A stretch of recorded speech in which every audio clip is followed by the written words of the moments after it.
This is House Planning Help episode 337. Hi there, I'm Ben Adam Smith, and this is the podcast for you if you're interested in self-build or retrofit. I'm exploring what houses we should be building in the 21st century and trying to break down the major roadblocks that may get in our way. Coming up in this session, my guest is Dr. Derek Taylor, and we're going to be reflecting on advances in wind and solar power over the last 50 years. That's a career's worth. Dr. Derek Taylor, part of All Technica and also behind the renewable energy course at the Open University. He's been on the podcast before, but I think sometimes we don't realise how far we've come. So in this, almost reflecting on his career, we're going to look at a bit of history as well. Slightly different episode today. Just before we start, though, I wanted to ask a favour, and perhaps you're in the early days of researching your house build, or maybe even you're underway, but have you hit any subject where you're just thinking, I'd like to know a bit more about this? I'm not sure I found the podcast, Ben, and then maybe you could let me know what that subject is. It gets harder and harder each year when you do multiple different episodes, and I'm also trying to make sure that they don't overlap too much. Sometimes it's good they overlap, but sometimes you always want to be pressing forward and coming at things from different angles. So if you discover something on your journey, tap me up on social media, let me know exactly what that is, and we could maybe put that into the pipeline, because we're always thinking next few episodes, what could we do here? How could we be different? Let's get to our featured interview with Dr. Derek Taylor. He was on the podcast in the early days where we looked at the full range, actually, of renewable energy options. We discussed energy efficient housing, combined heat and power networks. But earlier in the year, I saw that he was giving a talk called Riding the Wind and Sun for 50 Years. This was to a group of architects. So I thought, let's get back in touch and we'll have a chat today. So wind and solar, how they work, where they work best, all those sorts of things. And he's got 50 years under his belt on this topic. So I started by asking Derek how he came to specialise in this area. Well, it goes back to when I first got interested, really. It was the 1970s, and the environmental movement of the 60s was evolving into what became the alternative technology movement of the 70s, and people were just trying to find solutions to air pollution and a variety of issues, and of course subsequently to when I started getting involved with the oil crisis. And so I was an architectural student trying to design a solar house and trying to sort out what to do for the winter months. And it was a Polytechnic of Central London at that time, and Steve Zocolo was actually in the early stages of developing the Milton Keynes solar house. And his research assistant suggested that maybe I have a look at wind energy. And so I did, and it looked pretty remarkable that the energy was available at the right time, mostly in the winter time. So it was a good complementary to solar, and hardly anybody seemed to be looking at it. And yet there was the beginnings of some potential if it could be developed. And I suppose my career sort of changed at that point, so I became much interested in combining wind and solar because the complementarity of it. I found out that the wind energy resource in Britain was 40% of the total European potential on land, and that was estimated. It's probably larger than that potential now. And so I just got more and more involved in it, and it seemed to be the sensible option. I looked at a whole variety of other energy systems, including methane digesters and hydroelectricity and solar, but it looked as if solar and wind were the most important. It was still obviously very early days, and there were no large wind turbines around, although, interesting, Britain had been one of the leading countries in the 50s, and they'd actually built 3 100 kilowatt research wind turbines. And then change of government came in, and they wanted to go for nuclear power, and that research failed. And we can also trace the use of wind and solar back a long way. So what were those first harnessing of the power? What did it look like? Wind obviously probably was mainly used for propelling ships and boats, and it first got deployed as a wind power device. They think about 2000 BC, although it's very fuzzy in China. But they had sort of vertical axis windmills, which had sails on, which shaped, so it's like a sailing boat going in a circle. Similar things were developed in Persia. There's some which are still standing, which are in a kind of like a wall, and the wind blows in one constant direction, and they were operating.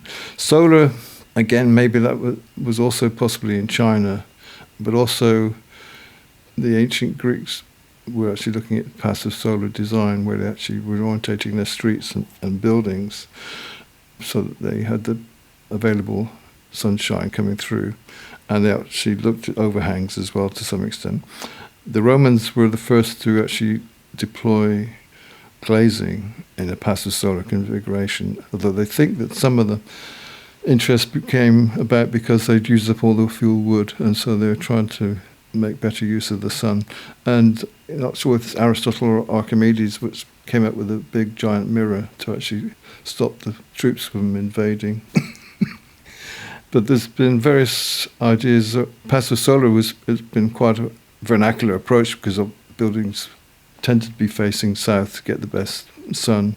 That orientation is good because you can shade it with a overhang, which protects it from overheating in the summertime. And if you get the overhang distance correct, then the sun keeps coming in the wintertime. And that's been a well-known philosophy, although it often seems to be forgotten about these days. What energy are we actually getting from the sun? What is it that we're then translating? Well, it's obviously photons of light coming through, shortwave radiation, and that, in the case of objects, when that the sun hits the objects, then they warm up and they re-radiate long-wave radiation, and so that's felt as heat. The sun itself is mainly light, but obviously historically it's been mostly used as a form of heating, or they've actually had steam-powered devices powered by the sun for over 100 years, which use concentrated mirrors to focus the sun's rays onto a collector, which then heats up steam or some other fluid, and then that can be used in a steam engine or a steam turbine. Some people are actually looking at using that for Stirling engines, even with temperatures we get in Britain now, which could be interesting. Solar photovoltaics, when did that first become a test model or something that we knew this has got legs? Well, the original concept was developed by Frenchmen, I think with Becquerel. It was actually a liquid kind of solar cell. Then it got forgotten about really until Bell Laboratories, who previously invented the transistor, which had a revolutionary effect on electronics. And they also, it's very similar material, silicon in computers. It's used in silicon in solar cells, and for many years the waste products from the computer industry was used to make the solar cells. But it was always very expensive, and initially was used only on spacecraft. When we were looking at starting down this path in the 1970s, it was just too expensive to even think about, really. But research carried on. Lots of innovation in the University of New South Wales in Australia. Martin Green, who did lots of the development of the technology, improved it so much. That, coupled with the German government was wanting to support more renewable energy, and it introduced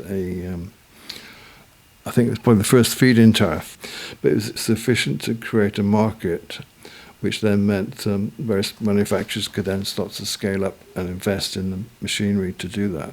And China is now the dominant producer, but there are still a few other specialist companies around, and including in Britain and other parts of Europe. There's some interesting technologies, and there's quite a lot of research going on in Britain with most of the technology in solar cells for photovoltaics is based on silicon. It's usually crystalline silicon, where they actually grow a single crystal and then slice it into wafers. Or there's other types of amorphous thin film solar, which has never really been that successful, but it's can be used in windows and that sort of thing, but you don't produce a lot of electricity. The interesting combinations, when you actually combine multiple layers of solar cells tuned to different parts of the spectrum, you can then get more energy out that way. But it was really the combination of the German initiatives coupled with the security of a market, which enabled the whole thing to start to take off. And now, of course, it's one of the cheapest forms of electricity generating around the world. Sometimes it's wind, but sometimes it's solar, depending where you are. Now, Britain has got a surprisingly reasonable resource. They reckon that the average roof area would generate the average electricity requirements in the year. So it's in the right ballpark. And as long as you're obviously optimizing south normally, but if you have an east-west arrangement, then that can work well. And with the falling cost of solar, sometimes that might be a more interesting possibility because you can get morning and evening power production. So cover the east and west, which is quite interesting. And also I think there's some new materials coming along, which like perovskites, which they have high hopes for, which are achieving very high efficiencies at the moment. Their durability is questionable, but they've achieved 29% efficiency. The most efficient you can buy commercially is between 21 and 25% or thereabouts. So it's pretty reasonable compared to the efficiency of internal combustion powered cars, probably much less than that. What elements are there within a panel then? How does it actually work to generate electricity?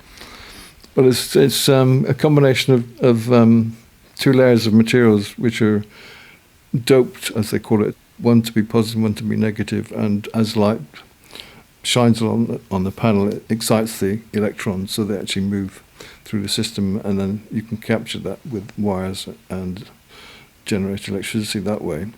It produces DC electricity, so if they're going to be used in domestic appliances, then they need to be converted to AC, and there's devices known as inverters, which will do that. And those were also one of the stumbling blocks in the early days because they're quite expensive and prone to problems. But nowadays they're much more cost effective, and in some cases they'll actually fit them onto the individual panel, so that becomes an AC panel. But of course, if you want to charge a battery, then you want DC. So if you were looking to get a PV array in today's market, what would be the factors that you'd be looking for? Well, you obviously want pretty good durability and the actual power output. So you want the peak power, as they call it, to be as high as you can, and the maximum efficiency is important. It's more important if you've got a constrained area, but if you've got more space to play with, then you can opt to a low efficiency, which will be cheaper, so you can cover a larger area. So it really depends on what your energy demand is going to be. So you need to figure out what that is. And of course, it's electricity demand primarily. People talk about using photovoltaic panels with heat pumps, but they forget that the solar panels is generating electricity in the summertime, but you need the heat from the heat pump in the wintertime. So there's a bit of a disconnect. Most of the initial projects were using PV. You actually had an inverter, which then enabled you to export into the grid, and that was a long stumbling block before that was allowed because the existing electricity companies were resisting it quite a long time. But when the inverters were finally developed and were reliable, then the various legislation got passed to enable that to happen. And so basically, when you generate electricity, you export into the grid and you get paid a certain amount by it. But it depends on what contract and who you're with these days, whereas in the past you could have a fixed price. The other option is becoming more feasible, and that's the use of batteries. For a long time, these were very expensive, but they've been following the same cost curve as the photovoltaics, so it's become an interesting option because a lot of people are out during the day, can then generate electricity, and then if they have a battery, they can use it in the evenings. It is possible to use excess electricity from the solar for heating water with an immersion heater, but it's quite a high-tech way to heat water. But I guess it's this choice, isn't it, of what do you do? You know, to begin with, do you have a full roof full of PV? And then if that gives you extra, exporting it to the grid is peanuts normally, isn't it?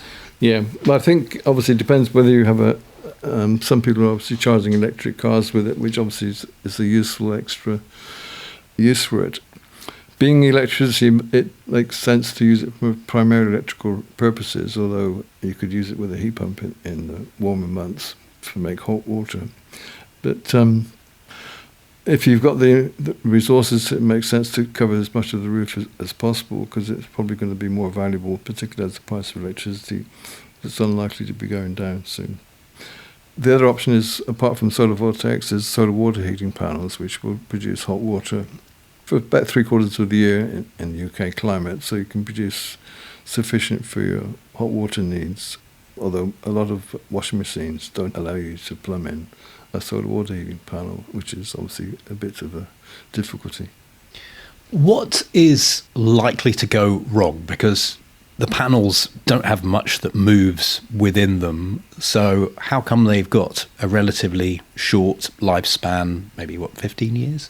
I understood that it's more like 20 years, but a lot of these are actually guaranteed for that particular time, but a lot of them, like the Ultra Solar House, which is over 20 years now, I think, is still going strong. Obviously, the efficiency will degrade over time because of the wear and tear, and obviously the ultraviolet possibly has an effect, I'm not sure, but certainly the weather, they are exposed to the weather, of course, and sometimes if they don't protect them from things which can cause problems like high winds and such like, but they should last a pretty long time. There's very few moving parts, and if they're installed correctly, and I think nowadays that seems to be mostly likely if you go to a reputable installer, that should be the way to go. It seems like a very sensible investment at the moment. And how do you feel cost has changed over the years? So I guess there are a couple of sides of this in terms of just getting the infrastructure into place, and maybe how it also ties up with the building so that you might be using it as a roof.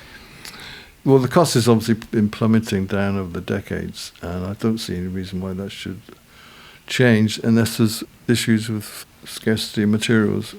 But there's plenty of silicon around that's made from sand, after all. Is the roof of our buildings the best place to put PV, or should we be looking more to community schemes, fields, farmers? You see all sorts. Well, if you have an appropriate roof, then it would seem to make sense. But of course, it does require scaffolding and roof workers and such like. If you have enough land area, then you could put in solar pergolas, which can also act as carports, which are on the ground. And so there's an advantage of having near the ground because they can be easily maintained and adapted to. Whereas obviously on a roof, it's more of a serious issue if you have to deal with anything in the future. So that is quite appealing. One of the things which I think could be used much more is to solar canopies over car parks. I did a renewable energy study for Uttlesford District Council. I looked at the possibility of solar covered car parking in some of the major car parks, and including Stansted Airport, which is in the locality. And it worked out that you could generate 17% of the whole district's housing needs electricity from solar car parking at Stansted Airport. So I think there's big possibilities because you're actually protecting the cars from the weather, and also you're providing shade, and you're using a space which otherwise not being used. There reckon to be enough area to do that, to generate a high proportion of UK electricity needs, which is interesting. There's certainly lots of car parks of companies and commercial buildings and things which would seem to make a lot of sense. Well, car parks as well, they're all normally tarmac, and I was just going on to ask if you did have a scheme in a field, I mean, there's no danger of damaging what's underneath the soil. My preferred option is to do it in a similar way to the solar car parks, where you actually raise the solar panels above the ground by a couple of meters or so, and they found that there's enough light coming through which can grow crops and actually protects them in the summer months. They've been deploying it in vineyards, and they've had increased production. Because a lot of crops don't like to be overheated in the summertime, so it actually is a dual thing. And the transpiration from the plants can actually help cool the panels, so it could be a win-win situation. And people are looking at solar gardens, they can actually produce market garden type situations. But also they're producing electricity as well. So it can be a win-win if people do it appropriately. But the key thing I think is to raise them higher off the ground than sometimes as they do in some of the solar farms, which I think makes the underneath of the ground not particularly usable. But you can put grazing animals underneath. Yeah, there is definitely a finite amount of land, isn't there? And we have to be careful with it and making sure that we're quite intelligent with how we're using it. What about distribution losses? Is there any loss as you try to move your energy around? Well, there will be transmission losses, but going back on that land area thing, there's orders of magnitude more area taken up in golf courses than is likely to be needed for solar farms.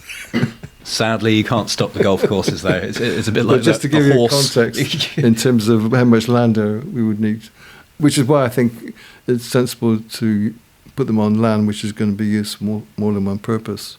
And obviously we can grow things as well. Sorry, what your second question was? Just going on to distribution losses, I like the idea of sometimes having an array, a ground array, but is there any downside to that if it's too far away? Well, there will be transmission losses, but in general I think that they're not huge. Obviously it depends how far away you are, and if it makes sense. If you can establish local wind farms which connect to local communities, that would be a good way to go. But of course at the moment the network is somewhat tricky to do that. So how are things looking then with the amount of solar? I mean, does it get counted, the stuff that's being used locally on our roofs, or is it more the big field type installations? Well, there's over 1 million roofs in Britain which have got solar photovoltaics on. And I think there's about must be 1.5 million installations otherwise in total of that order. And so it's progresses up in terms of the productivity every year. I can't recall what it was last year, but it was a reasonable amount. Wind was about 26% of UK electricity in that time. So wind and solar, as we said, because of the wind tends to be dominant in the winter months and sun in the summertime. So it's a good complementary use of the energy. But obviously, wind blows at night time as well, so that's another interesting benefit. But obviously, if we're going to have more of both these technologies, we need to have a way to compensate for when the energies are not available from the sun or the wind, which is why the energy storage thing is becoming more and more important, as well as backup systems. Batteries can work overnight, but not for much longer than that in general, so that other technologies will need to be deployed. When I speak to people who are thinking about using renewable technology, I personally always think it's a good idea to keep things simple, and that's why solar might be one of those choices. But I mean, is it the best one in the UK for domestic use? Well, in terms of your return on your investment, it probably is, because it's electricity, which is inevitably the most expensive form of energy, although that's obviously changing as more and more renewables comes onto the grid. As that happens, then obviously that will be a different game to play, and gas is obviously going to be phased out at some point. So what we do about heating is the big issue, I think, and PV is not really going to help with that. So apart from in the spring and autumn when you're coupled with the sun, although if the cost of PV continues to fall, then that may well be that you can afford to put even more PV on, which can then top up heat stores. It's difficult if people are making their own choices, because we need to be thinking about community scale and neighbourhood scale projects, really, and that's been difficult for various policy difficulties over the years. In Denmark, for instance, 65% of houses are heated from waste heat from power stations or district heating systems, whereas a very small amount in Britain. There's quite a bit of infrastructure needed, though, at that community level, though, for that. Isn't there? It always is. Yeah. Well, at least if you're doing your own, and following this all has always been the tension in Britain, whether people do it their own or at the community scale. But some of the technologies only start to make sense at the community scale, well, really. Maybe that is a good point to move over to wind for a moment, and perhaps go back in time to Windmills, I'm guessing, or what were the first uses of wind? Apart from what I mentioned for the ancient ones, which were pumping water and grinding grain primarily, the more conventional, traditional windmill, which people are familiar with, works on a horizontal axis, has 4 blades as it rotates. They reckon that was invented about 1000 AD or thereabouts. It may have come from the Middle East back with the Crusaders, which is obviously quite a leap of imagination when you think about it, to make a wind turbine, windmill which actually rotates on a horizontal axis. That was gradually improved over time, and the Dutch were obviously famous for their windmills, and they had a whole panoply of different uses for windmills, and they reckon that they almost started an industrial revolution powered by wind, which was powering sawmills, various mechanical things, as well as pumping and grinding grains. And they were making paints and dyes and things. There's a place called Zaandam where they've actually preserved some of these windmills, which is quite interesting. In Britain, at their peak, there were 10,000 windmills, mostly used for grinding grain, but on East Anglia they were used for pumping water and reclaiming land. A lot of the Dutch engineers were involved in doing that in East Anglia. A lot of the technology innovation happened in Britain, which didn't happen in Holland, which was the fantail, which people might know, which is a small fan on the back of the windmill, which, when the wind direction changes, it rotated the top of the windmill, or in the case of the post mill, the whole windmill. And they also developed different types of sail materials which could spill the wind in high wind speeds, and a whole variety of different types were used to do that. So there were 10,000, as I said, about 2 centuries ago now. And so far we've get to the same number of industrial or wind farm turbines in this country. I think we're up to about 8,000. So, well, and it is a noticeable thing as well. I think perhaps just because of the sheer size of these turbines that they've got to these days. And as an example, my wife comes from Skegness, and I have watched as, probably since we last chatted, a whole new wind farm has emerged there. And some people have a big issue with it, but I would much rather my energy was generated that way than a nuclear power station on the doorstep. Well, yes, I think, although I think at the moment it's not very easy to install wind turbines on land in Britain because there's been a moratorium effectively.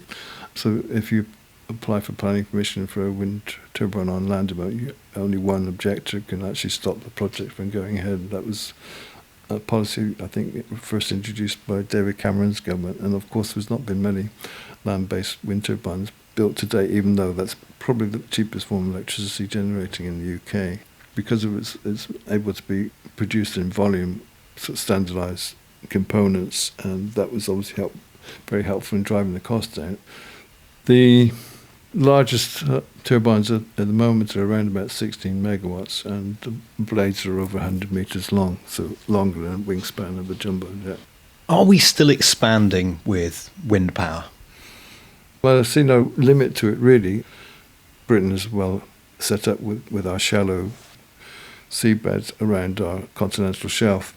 But the other very interesting technology is floating wind turbines. And the resource around Britain for offshore wind, for seabed plus floating, if it works, would be equivalent to the Gulf War reserves every year. Floating technology enables you to go into deep water, and so you're less constrained from the low seabed.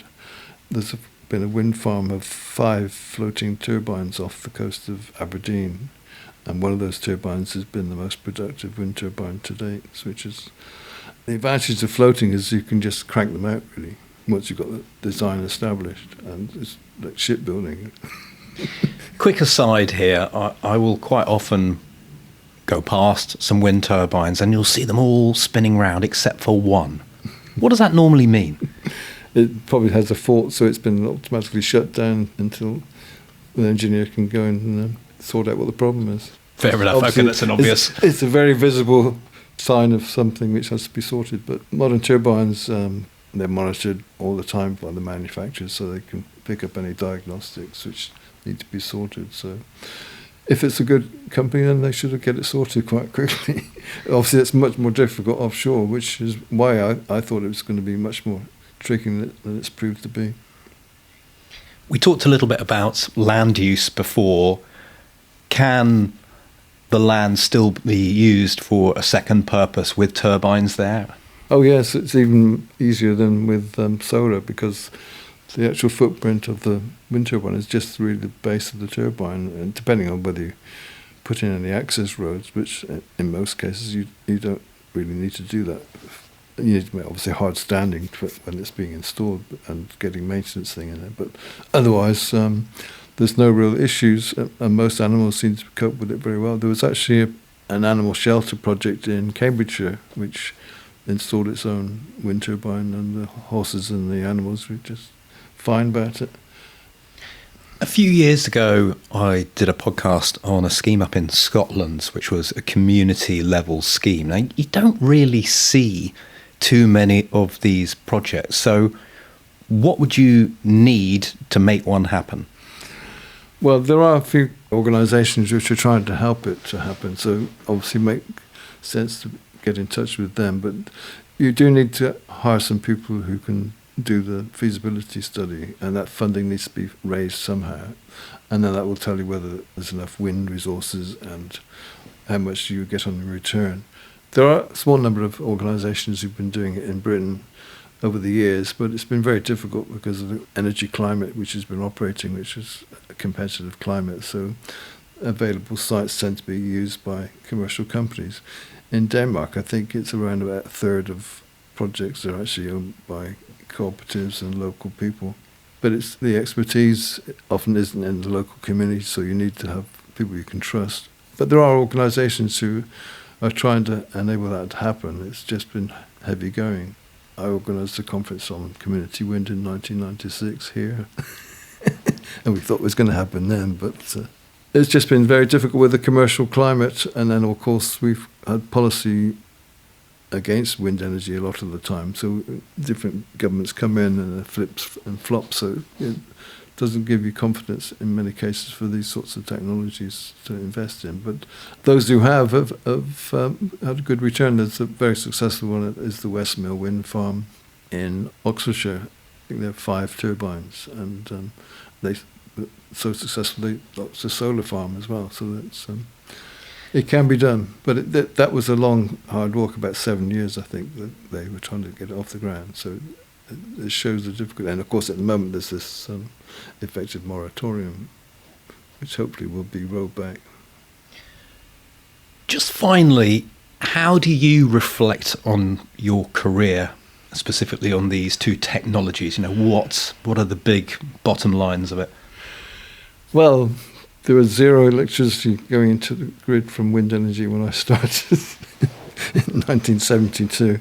And when we started our first renewable energy course at the Open University, there was just one wind farm operating. So it's been very interesting to see how much has changed in that time. And last year, wind energy was producing 26% of our UK electricity. And I think in January it was over 30%. So there's no reason why that shouldn't continue. So wind has certainly been one of the big successful ones. Solar PV has been. Solar thermal, not so much, but it's still, I think, can do some useful work. In other climates, obviously, solar is more appropriate for other purposes, but you can use solar concentrating mirrors in other climates, which will generate electricity that way. They're doing that a bit in Spain and Italy, but the cost of photovoltaics are making even those technologies possibly not as cost effective as they once thought. But they do have the advantage of being able to generate electricity at night time because of the fact that they generate steam.